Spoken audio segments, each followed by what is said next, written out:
aniga beentayda hooyay gabadheeda ayaan rabaa inaan isku soo dhaweeyo adiga beentaada laakiinse qof noloshiisa ayaad ku baabi'inaysaa si aad kanada u hesho adiga beentaada qorshe walbo adiga aad isku keentid waan kaa baabi'inayaa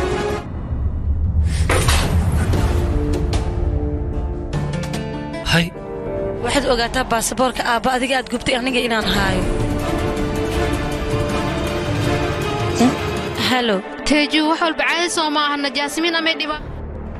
waa hubaal baasaboorka qasnadan ayay gelisay ka waran ayay waxaan rabaa warqado muhiim kulajka in aan geeyo waan soo laabanayaa ha gabartaydii orod geeyaan faata abuurtay maya abaayo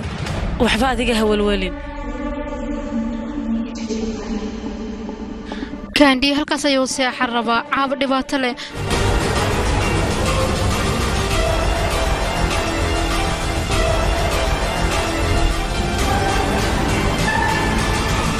haddii aad u baahan tahay in aad daawato musalsalada kuwii hore iyo kuwii dhexe sidoo kale musalsalada qaybaha habeen kasta soo gala haddaba sidee ku daawan kartaa ugu horeen la xiriir WhatsApp numberka shaashada saaran balaas 252 halkaas ayaa lagugu soo diri doonaa dhammaan musalsalada mahadsanidin